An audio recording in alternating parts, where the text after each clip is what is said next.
হরে কৃষ্ণ। সকলকে আবারও কৃষ্ণপ্রীতির শুভেচ্ছা জানিয়ে আমাদের ধারাবাহিক শ্রীমদ্ ভাগবত গীতার ক্লাসে আপনাদেরকে স্বাগতম জানাচ্ছি। আজ আমাদের শ্রীমদ্ ভাগবত গীতার আলোকে আমরা পঞ্চম অধ্যায়ের যে 24 নম্বর শ্লোক, সেই শ্লোকটি আমরা আস্বাদন করব। তো এখানে যোগী সম্পর্কে সুন্দর বর্ণনা প্রদান করা হয়েছে, তো আপনারা সকলে অত্যন্ত মনোযোগ দিয়ে শ্রবণ করবেন। আর প্রথমে শুরুতে একটা ছোট্ট অনুরোধ করে, যারা চ্যানেলের প্রথমে এসেছেন অবশ্যই চ্যানেলটি সাবস্ক্রাইব করবেন। ভালো লাগলে চ্যানেলটি আপনারা অপরের কাছে শেয়ার করবেন, যাতে মানুষ এই ধরনের ভিডিও পেয়ে মানুষের উপকার হয়। তো চলুন শুরু করি। নমো ওম বিষ্ণুপাদায় কৃষ্ণপ্রেষ্ঠায় ভূতলে শ্রীমতে ভক্তিবেদান্ত স্বামিনীতি নামিনে নমস্তে সারস্বতী দেবে গৌরবাণী প্রচারিণে নির্বিশেষ শূন্যবাদী পাশ্চাত্য দেশতারিণে বাঞ্ছা কল্পতরুর ভস্য কৃপা সিন্ধু পতিতানাম পাবনে বৈষ্ণব নমো নমঃ। জয় অনন্তকোটি বৈষ্ণববৃন্দ কি জয়, শিল প্রভুপাদ কি জয়, শ্রীমদ্ ভাগবত গীতা শ্রবণকারী ভক্তবৃন্দ কি জয়, নিতাই গৌর সীতানাথ প্রীতি প্রেমানন্দে হরি বল। হরে কৃষ্ণ। ওম নমো ভগবতে বাসুদেবায়। ওম নমো ভগবতে বাসুদেবায়। ওম নমো ভগবতে বাসুদেবায়। শ্রীমদ্ ভাগবত গীতা পঞ্চম অধ্যায় কর্ম সন্ন্যাস যোগ, শ্লোক নাম্বার 24। য অন্তঃসুখ অন্তরাম তথা অন্তর্জ্যোতির এব য সা যোগী ব্রহ্মনির্বাণ ব্রহ্মভূত যদ্গচ্ছতি। য অন্তঃসুখ অন্তরাম অন্তর্জ্যোতির এব য সা যোগী ব্রহ্মনির্বাণ ব্রহ্মভূত যদ্গচ্ছতি। হরে কৃষ্ণ। তো এখন আমরা এই সংস্কৃত শ্লোকে শিল প্রভুপাদ কর্তৃক যে বাংলা ভাষানুবাদ দেওয়া হয়েছে, সেই ভাষানুবাদ আমরা সুন্দরভাবে শ্রবণ করব। অনুবাদ: যিনি আত্মাতেই সুখ অনুভব করেন, যিনি আত্মাতেই ক্রিয়াযুক্ত এবং আত্মাই যার লক্ষ্য, তিনিই যোগী। তিনি ব্রহ্মে অবস্থিত হয়ে ব্রহ্ম নির্বাণ লাভ করেন। হরে কৃষ্ণ। আমি আরেকবার পড়ছি। যিনি আত্মাতেই সুখ অনুভব করেন, যিনি আত্মাতেই ক্রিয়াযুক্ত এবং আত্মাই যার লক্ষ্য, তিনিই হচ্ছে যোগী। তিনি ব্রহ্মে অবস্থিত হয়ে ব্রহ্ম নির্বাণ লাভ করেন। হরে কৃষ্ণ। জয় শিল প্রভুপাদ কি জয়। তো এখন আমরা এই সংস্কৃত শ্লোকের উপরে শিল প্রভুপাদ কর্তৃক যে ভাষ্য, এছাড়াও শিল বলদেব বিদ্যাভূষণ কর্তৃক যে ভাষ্য দেওয়া হয়েছে, সেই ভাষ্যের আলোকে আমরা এই সাংস্কৃতিক শ্লোকটি সার সংক্ষেপ আমরা হৃদয়ঙ্গমের চেষ্টা করব। তো এখানে বলা হচ্ছে যে যিনি আত্মাতেই সুখ অনুভব করেন, তিনি আত্মাতেই ক্রিয়াযুক্ত এবং আত্মাই যার লক্ষ্য, তিনিই হচ্ছেন যোগী। তো এখানে প্রথমে আমরা বুঝতে পারছি প্রথম লাইনে যে এখানে যোগীর একটা বর্ণনা প্রদান করা হচ্ছে। যোগী কাকে বলে, ডেফিনেশন যেটাকে বলা হয়, সংজ্ঞা। তো যোগী যিনি হবেন, সেটা হঠযোগী হোক বা ভক্তযোগী হোক, সেটা আপনার হচ্ছে পতঞ্জল যোগী হোক অথবা ক্রিয়াযোগী হোক, এখানে যোগী শব্দই ব্যবহার করা হয়েছে ইন জেনারেল। তো তাদের ভিতরে একটা সবথেকে গুরুত্বপূর্ণ বিষয় কি, এনারা বহির্মুখী আনন্দে স্পৃহা রাখবে না।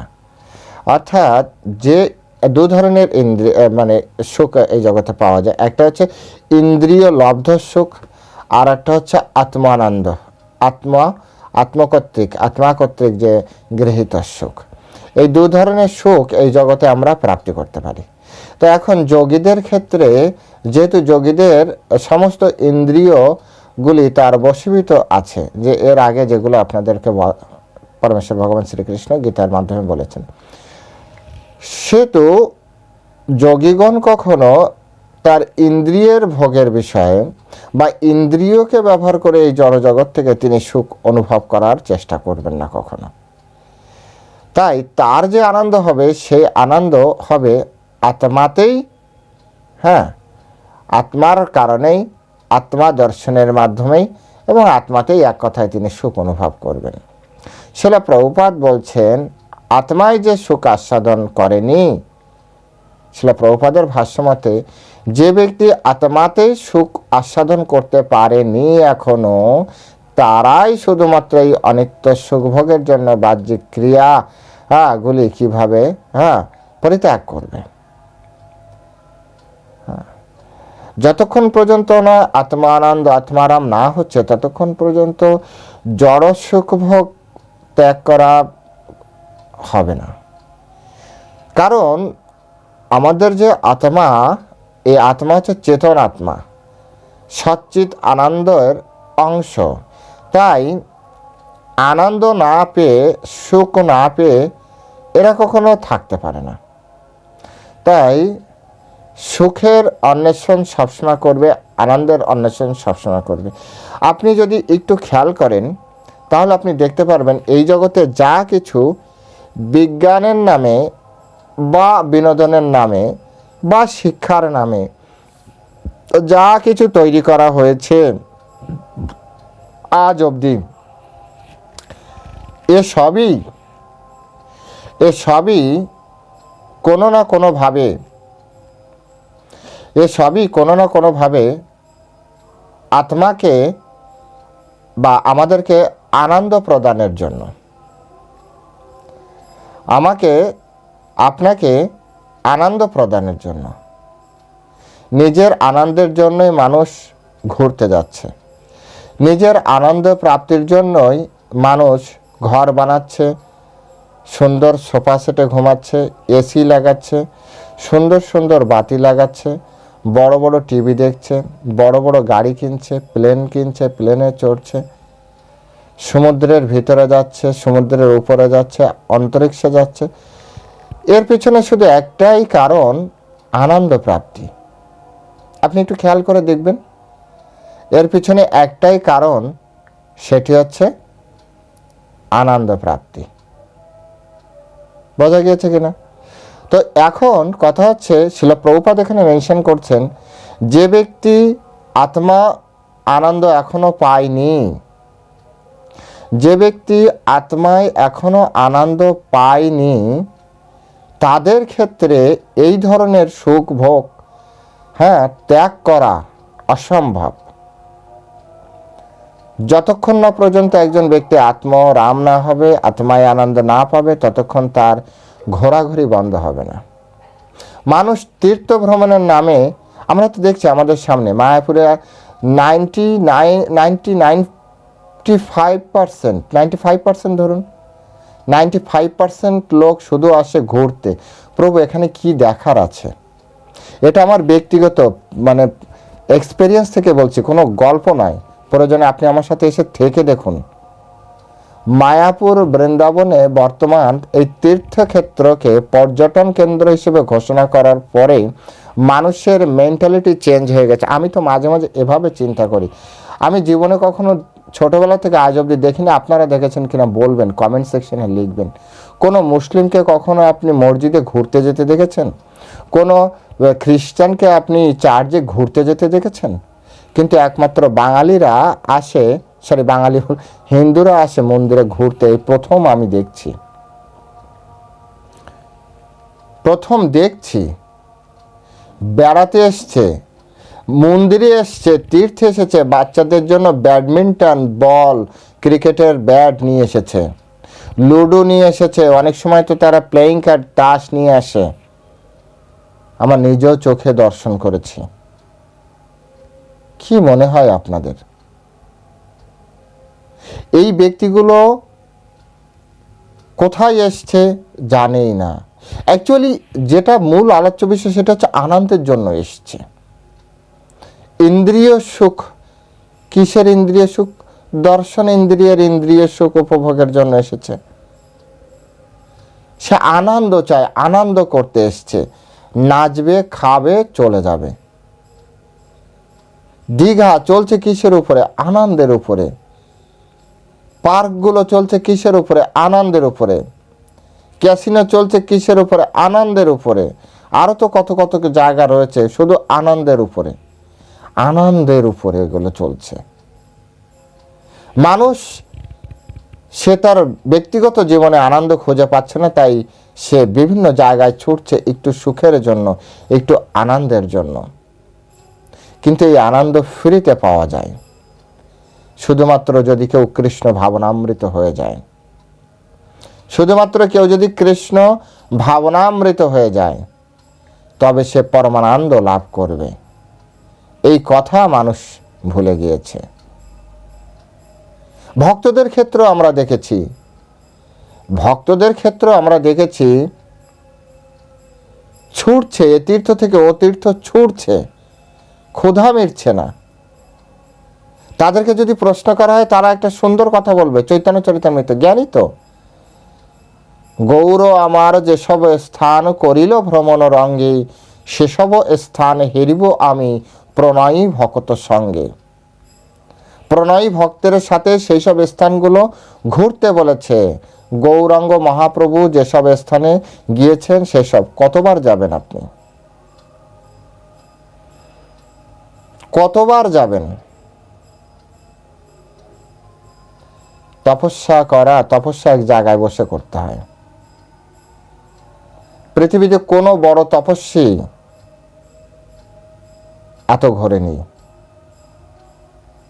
বলবেন মহারাজরা ঘোরে, মহারাজরা ত্রিগুণাতীত অবস্থায় অবস্থান করে।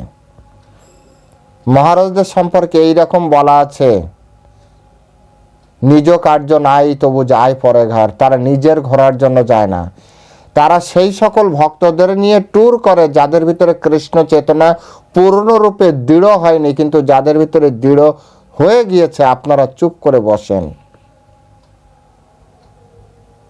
এই শ্লোকে সেটি বলছে, স্বযোগী, তিনি হচ্ছেন যোগী। আর এই যে ব্রহ্ম নির্বাণম ব্রহ্মভূত অধিগচ্ছতি, তিনি হচ্ছে ব্রহ্মে অবস্থিত এবং ব্রহ্ম নির্বাণ লাভ করবেন। আবার কেউ বলবে যে এখানে ব্রহ্ম নির্বাণ, আমরা তো ভক্ত, আমরা কৃষ্ণ ভক্ত, আমরা তো ভগবানের কাছে ফিরে যাব। ব্রহ্ম মানে যে কৃষ্ণ, এই জিনিসটা কিন্তু ভুলবেন না। শাস্ত্রকে সুন্দরভাবে বোঝার চেষ্টা করতে হবে। শিলা প্রভুপাদ এই গ্রন্থের মাধ্যমে যে কোনো জায়গায় কৃষ্ণ ভাবনামৃত যোগ করে দিয়েছেন। যতক্ষণ পর্যন্ত না একজন ব্যক্তি কৃষ্ণ ভাবনামৃত না হচ্ছে, ততক্ষণ পর্যন্ত সে এদিক ওদিক শুধু ঘুরতেই থাকে। তাতে কোনো লাভ হয় না। শিলা প্রভুপাদ এখানে কত সুন্দরভাবে বলছে, অনিত্য বিষয় সুখভোগের বাহ্য ক্রিয়াগুলি কিভাবে পরিত্যাগ করবে। এই যে জড়জগৎকে দর্শন, সেই দর্শনের মাধ্যমে যে সুখ হয়, সেটা একজন সাধারণ মানুষ কিভাবে ত্যাগ করবে, যতক্ষণ না পর্যন্ত সে আত্মায় সুখ আস্বাদন করেনি। এই জন্য আত্মায় সুখ আস্বাদন করার চেষ্টা করতে হবে। শিলা প্রভুপাদ বলছেন, জীবনমুক্ত পুরুষ যথার্থ অনুভূতিতে সুখ আস্বাদন করেন, তাই তিনি এক জায়গায় স্থির হয়ে বসে চিন্ময় চেতনার সাহায্যে জীবনের ক্রিয়াগুলিকে উপভোগ করতে পারেন। এক জায়গায় বসে শিলা প্রভুপাদ এখানে বলেছেন, তিনি এক জায়গায় স্থির হয়ে বসে চিন্তায় চেতনার সাহায্যে। বুঝতে পেরেছেন? তো কিছু বিরোধী লোক আছে প্রশ্ন করার জন্য রেডি। শিলা প্রভুপাদ অনেক জায়গায় ঘুরেছেন, আগেই বলেছি। শিলা প্রভুপাদ গড গিফটেড পারসন ছিলেন। শিলা প্রভুপাদ এবং শিলা প্রভুপাদের যারা সন্ন্যাস শিষ্য, বা এই সোসাইটির যারা সন্ন্যাস শিষ্য, বা বিভিন্ন সোসাইটির যারা সন্ন্যাস শিষ্য, এনারা জীব উদ্ধারের জন্য এই জগতে এসেছেন। তারা সেই সকল জীবদের নিয়ে বিভিন্ন জায়গায় ভ্রমণ করবেন যারা এখনো পূর্ণরূপে কৃষ্ণ ভাবনামৃত বুঝতে পারেনি। অনেক বড় বড় ব্যক্তি যারা ইস্কনে আসার পরে এক জায়গায় বসে সাধন ভজন শুরু করে দিয়েছে, কোথাও নড়েনি। গৌর কিশোর দাস বাবাজি, তারপরে আপনার জগন্নাথ দাস বাবাজি, এনারা স্থিরভাবে সাধন ভজন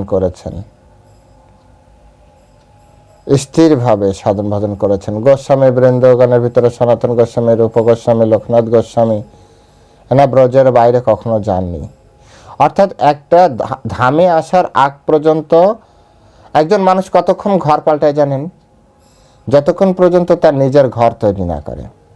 যখন সে তার নিজের ঘর তৈরি করে ফেলল, তখন কিন্তু তার জীবনে আর কখনো ঘর পরিবর্তনের সুযোগ নেই। ঘর পরিবর্তনের সুযোগ নেই। যদি কখনো গৃহ তৈরির পরেও যার গৃহ আছে, মানে পার্মানেন্ট ঘর এই জগতে করেছে, জড় জগতে উদাহরণ দিচ্ছি, এর পরেও যদি সে মানে রেন্টে যায়, তাহলে বুঝতে হবে যে তার ওই ঘরে তার বসবাসের সে হয় অযোগ্য, আর তা নাহলে তাকে কেউ বের করে দিয়েছে, তখন সে রেন্টে যাচ্ছে। আমরা এরকম দেখেছি, অনেকে অনেক বড় বিল্ডিং করেছে, পরবর্তীতে সন্তানের কাছে পাওয়ার যাওয়ার পর, মানে সন্তান বড় হয়ে গেছে, বিবাহ করেছে, পরবর্তীতে সন্তানের সাথে কোনো না কোনোভাবে মিউচুয়াল করে থাকতে পারেনি, সন্তান তাকে, যেহেতু সন্তান ইয়াং বয়স, তাকে বের করে দিয়েছে, তখন সে অন্যের ঘরে যে, এত বড় বাড়ি থাকতেও অন্যের ঘরে যে সে ভাড়া করে থাকছে। তাই বাড়ি থাকতেও ভাড়া ঘরে যাচ্ছে, তার মানে কি ওই ঘরে থাকার অযোগ্য সে। চৈতন্য মহাপ্রভুর সম্পর্কে মুরারি গুপ্তের চর্চায় এটা আমি দেখেছি। চৈতন্য মহাপ্রভু যখন পুরী থেকে দক্ষিণ ভারত যাত্রা শুরু করবেন, চৈতন্য মহাপ্রভুর লীলায় আমাদের শিক্ষা। চৈতন্য মহাপ্রভু যখন পুরী যাত্রা শুরু করছেন, তখন চৈতন্য মহাপ্রভু বলছেন, হে ভগবান, নিশ্চয়ই আমার ধামে থাকতে থাকতে ধামে কোনো অপরাধ তৈরি হয়েছে, তাই আপনি এখানে আছেন জেনেও আমার বাইরে প্রচারকে নিমিত্ত করে আমার বাইরে যাওয়ার জন্য মন ছুটছে, নিশ্চয়ই আমি ধামে থাকার যোগ্যতা হারিয়েছি। মুরারি গুপ্তের চর্চা, যদি কেউ রেফারেন্স চান বইটা পড়বেন, পড়লে বুঝতে পারবেন। আসলে চৈতন্য মহাপ্রভু সাক্ষাৎ পরমেশ্বর ভগবান কৃষ্ণচন্দ্র, এটা আমাদের ভুলে গেলে হবে না। তার প্রত্যেকটি আচরণ আমাদের জন্য শিক্ষণীয়, তার প্রত্যেকটি কথা আমাদের জন্য শিক্ষণীয়। তিনি হচ্ছেন অপাপ বিদ্যম, তার ভিতরে কোনো পাপ নেই, তার ভিতরে কোনো কলুষতা নেই, কারণ তিনি সাক্ষাৎ পরমেশ্বর ভগবান সৃষ্টিকর্তা, তিনি কোনো আইন কানুনের ভিতরে নন। তিনি শুধু আমাদেরকে শিক্ষার নিমিত্তে শিক্ষা দিয়েছেন। তিনি যা আচরণ করেছেন, নিজে আচরি ধর্ম করো, ভক্তদের শিখায়। তিনি নিজে আচরণ করে ভক্তদের শিক্ষা দিয়েছেন যে তোমরা এতটা, যখন ধামে না আসছে, তীর্থে না আসছে, ততক্ষণ পর্যন্ত ঘোরাঘুরি ঠিক আছে, কিন্তু ধাম একবার এসে গিয়েছে, কোনো না কোনোভাবে তীর্থে বসবাস শুরু করে দিয়েছে, তখন তার জন্য অবশ্যই চুপ করে থাকতে হবে। বিশেষ যারা সন্ন্যাস গ্রহণ করেনি, সন্ন্যাসীদের জন্য আলাদা দায়িত্ব আছে, সন্ন্যাসীরা ঘুরবে। সন্ন্যাসীরা যারা তীর্থে বসবাস করে না, সেই সকল ব্যক্তিদেরকে নিয়ে তীর্থ ভ্রমণ করাবে, এটা হচ্ছে সন্ন্যাসীদের কর্ম। তীর্থ অবস্থানকারী ভক্তদের, আমাদের মহারাজের কৃপায় আমার একবার বৃন্দাবনে যাওয়ার সুযোগ হয়েছে। সেখানে যে ঘরটাতে মহারাজ আমাদের রেখেছিলেন, সেই ঘরটি ব্রজবাসীর। তারা ওই ব্রজের, ওই গোবর্ধন এরিয়ার বাইরে যে আর কিছু আছে তারা জানে না, একে বলে ব্রজবাস। এটা হচ্ছে ব্রজ স্থিতি।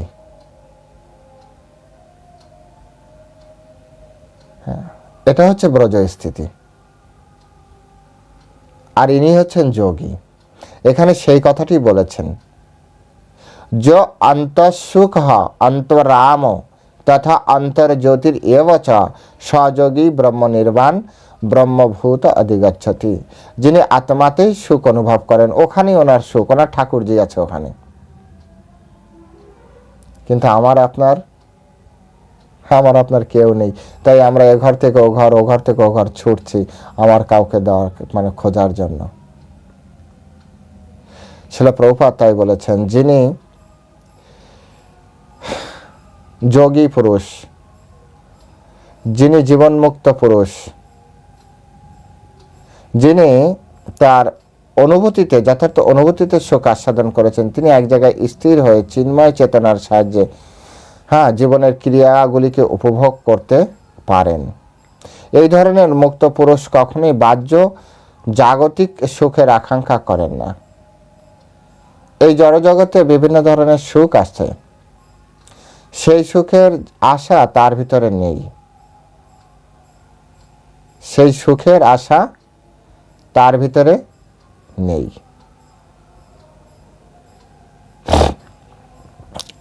তো এই অবস্থাকে ব্রহ্মভূত অবস্থা বলে, এবং তখন তিনি ভগবত ধামে ফিরে যাওয়ার এই দেখুন শিল প্রভুপাদ এখানে ভগবত ধাম ব্যবহার করেছে। ওখানে বলা হচ্ছে ব্রহ্ম নির্বাণম ব্রহ্মভূত অধিগচ্ছতি। হ্যাঁ, অর্থাৎ তিনি ব্রহ্ম নির্বাণ লাভ করেন। অর্থাৎ যদি কেউ এটা ভাবে যে এটা ব্রহ্ম জ্যোতির কথা বলছে, শিল প্রভুপাদ এখানে বলুন না, শিল প্রভুপাদ সব কিছুকে ভক্তি বেদান্ত তাৎপর্য দিয়েছে। তিনি বলেছেন ভগবত ধাম নিশ্চিত। কৃষ্ণ ভক্তের কখনো ব্রহ্মজ্যোতিতে লীন হবে না, ব্রহ্ম নির্বাণ হবে না। কৃষ্ণ ভক্ত, মত ভক্ত, কৃষ্ণ ভক্ত কখনো ব্রহ্মজ্যোতিতে প্রাপ্তি হবে না, ব্রহ্ম নির্বাণ হবে না। ব্রহ্ম জ্যোতির আলাদা গ্রুপ, বিশেষ ভগবদ্গীতা যথাযথ আস্বাদনকারী ব্যক্তিদের কখনো ব্রহ্ম নির্বাণ হওয়ার সম্ভাবনা নেই।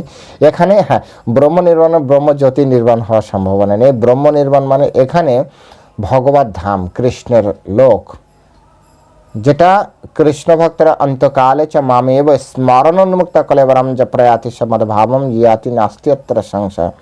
অন্তিমকালে মৃত্যুর সময় যে ভগবানকে স্মরণ করতে করতে দেহত্যাগ করবে, তিনি তৎক্ষণাৎ ভগবত ধাম ফিরে যাবে।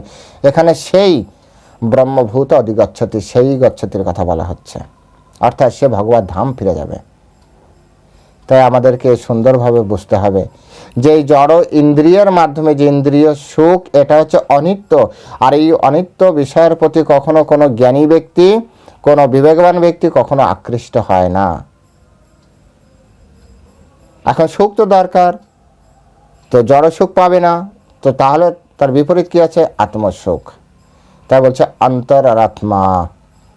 হ্যাঁ, অন্তর আর রাম, অর্থাৎ আত্মাতেই যারা সুখ লাভ করে, অন্তরেই আত্মাতেই যারা রমণ করে, ঠিক আছে, অন্তরের মধ্যেই যারা রমণ করতে পারে, ক্রিয়াশীল। সুতরাং আমাদের চেষ্টা করতে হবে যে জড়জাগতিক যে বিষয় সুখ, সেইবার ইন্দ্রগ্রাহ্য, ইন্দ্রিয়ের সাথে সংযোগের ফলে যে সুখ আমাদের প্রাপ্তি হয়, সেই সুখকে যতটা সম্ভব কমানোর চেষ্টা করতে হবে। আর আত্ম আনন্দের যে সুখ, সেটাকে বাড়ানোর চেষ্টা করতে হবে। সেটি কিভাবে? সেটি একমাত্র যত আমরা তাড়াতাড়ি আমরা কৃষ্ণ চেতনায় অধিষ্ঠিত হব, তত তাড়াতাড়ি আমরা এটি বুঝতে পারব। যত তাড়াতাড়ি আমরা কৃষ্ণ চেতনায় অধিষ্ঠিত হব, হরে কৃষ্ণ মহামন্ত্র কীর্তন যতটা সুন্দরভাবে আমরা কীর্তন করতে পারবো, মনে করবেন যে ততটাই আমাদের প্রোগ্রেস হচ্ছে। যত আমাদের, আপনি নিজেই বুঝতে পারবেন যে আপনি কতটা প্রোগ্রেস হলো ভক্তিতে।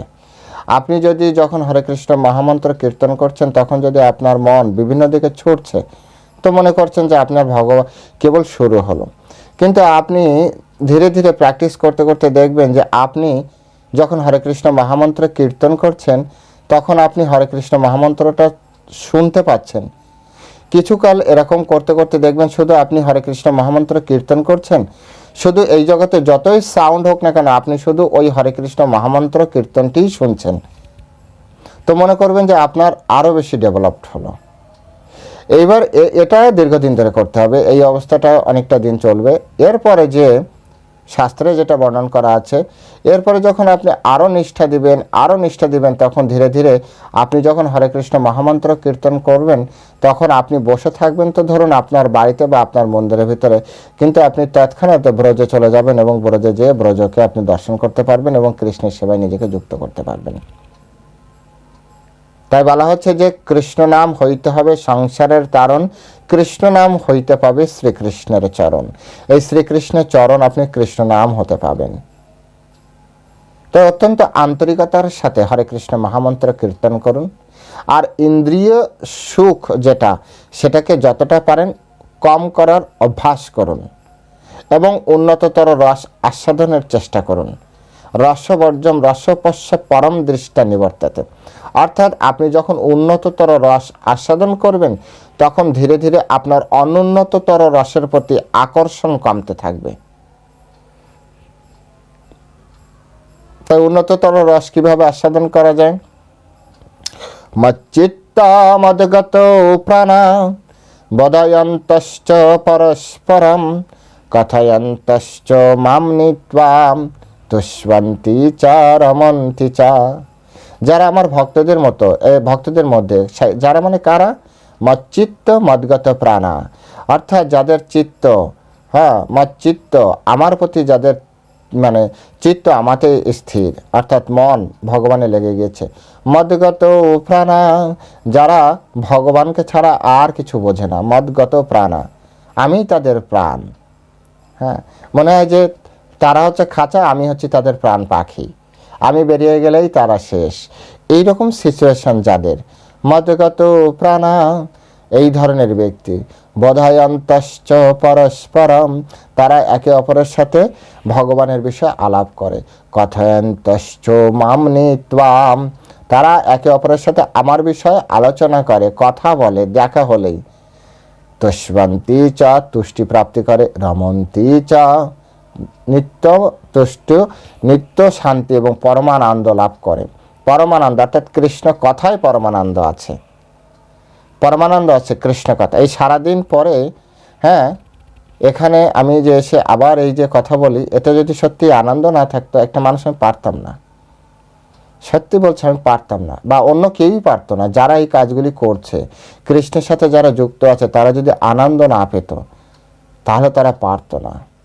এই যে মহারাজরা কত ছুটছে, কত কত ক্লাস দিচ্ছে, পারছে কিভাবে যদি আনন্দ না পেত? পরমানন্দ প্রাপ্তি করছে ওনারা। আমরা ধরুন সেই আনন্দটা এখনো লেস, মানে ওনাদের সেই স্থিতিটা তো আমাদের নেই না, তাই আমরা অতটা পাচ্ছি না। কিন্তু তাহলে আমরা বুঝতে পারছি যে আমাদের স্থিতিতে, হ্যাঁ, ধরুন 1 টাকায় এতটা পাওয়া যাচ্ছে, তা যার কাছে লাখ টাকা আছে সে কতটা ধনী, এবার চিন্তা করুন, সে কত কি কিনতে পারছে। তো ঠিক তেমনি আমার মতো যদি ব্যক্তি এতটা মানে পায়, তাহলে ওনারা কোন স্তরে আছে একবার বিচার করতে পারবেন, আপনারাও পারবেন। তাই আমি সবসময় আপনাদেরকে অনুরোধ করি যে আপনারা স্থির চিত্ত স্থির করেন। চিত্ত যতক্ষণ না স্থির হবে, যতক্ষণ আপনার মন স্থির হবে, হ্যাঁ, ততক্ষণ পর্যন্ত আপনি ভগবানকে কেন, আপনি আপনাকেই সুখ দিতে পারবেন না। হ্যাঁ, তাই নিজেকে স্থির চিত্ত করে, মন স্থির করে যত পারেন আপনি হরিনাম সংকীর্তনে যোগদান করুন, যত পারেন আপনি জপ করুন। হরে কৃষ্ণ মহামন্ত্র জপের এটাই কিন্তু কলিযুগে। আবার যে যার ইচ্ছা মতো জপ করবেন না, কারণ ভিডিও তো ওভারঅল সকলে দেখবেন। কলিযুগ ধর্ম নাম সংকীর্তন, নাম দিয়ে যে সংকীর্তন শুরু হয়। তো ওম নমো ভগবতেও একটা নাম আছে, যেটাকে দ্বাদশাক্ষর মহামন্ত্র বলা হয়, ওটিও নাম ওম নমো ভগবতে বাসুদেবায়। কিন্তু কলিযুগের জন্য যে আপনার হরিনাম দেওয়া হয়েছে সেটা হচ্ছে হরে কৃষ্ণ কৃষ্ণ কৃষ্ণ হরে হরে, হরে রাম রাম রাম হরে হরে। সুতরাং এই মহামন্ত্র কীর্তন করুন। আমি আপনাদেরকে বলছি আপনারা 3 মাস করুন। 3 মাস পরে যদি আপনি সেই ধরনের রেজাল্ট না পান, আপনি না হয় ছেড়েই দিন। ছাড়তে বলা উচিত না, কিন্তু যদি আনন্দ না পান ছেড়ে দেন, বাকি জীবন আপনার মতো করে লিড দেন। কিন্তু যদি 3 মাসের ভিতরে আপনি সত্যি আনন্দ পান, ঠিক কোন সময়টা করবেন? সূর্য উদয়ের আগে নিয়ম করে উচিত তো 16 মালা এক জায়গায় করা, যদি না পারেন কমসে কম 8 মালা করেন প্রথম 1 মাস। 8 মালা সূর্য উদয়ের আগে আপনি বসে শেষ করেন, এবং এই প্রসেসটা সবসময় মাথায় রাখবেন। আপনি কি বলছেন, আপনার মনটাকে ওটাকে শুনতে বাধ্য করান। মনকে সুপারভাইজার রাখবেন। কান যাতে ক্রিয়া করে, কান যাতে কাজটি করে। কান কি করবে? কানের কাজ কি? কান বলবেন মুখ যা বলছে ঠিক বলছে কিনা শুনবে, ঠিক আছে? ও ঘুমিয়ে পড়েছে কিনা তোমাকে এটা দেখতে হবে। আর কান কাজ করছে কিনা করছে, এই জন্য সুপারভাইজার নিয়োগ দিতে হবে আপনাকে। কে সুপারভাইজ করবে কানকে? কানকে সুপারভাইজ করবে মন কানের দিকে খেয়াল রাখবে যে কি ও ঠিকভাবে শুনছে, মানে কাজটি করছে কিনা। এই প্রসেস 1 মাস করে দেখুন। 1 মাস পরে আপনি আমার কমেন্ট সেকশনে আছে ওপেন, সকলের জন্য লিখবেন। তাহলে এই শ্লোকটি তখন আপনি বুঝতে পারবেন যে এই শ্লোকে আসলে কি বলেছে। তো হরে কৃষ্ণ, সকলে ভালো থাকবেন। আজ এ পর্যন্তই। আগামী ক্লাসে এর পরবর্তী যে শ্লোক আছে সেই শ্লোক নিয়ে আপনাদের সাথে আলোচনা করব। সকলে ভালো থাকবেন। হরে কৃষ্ণ। জয় শিলা প্রভুপাদ কি জয়।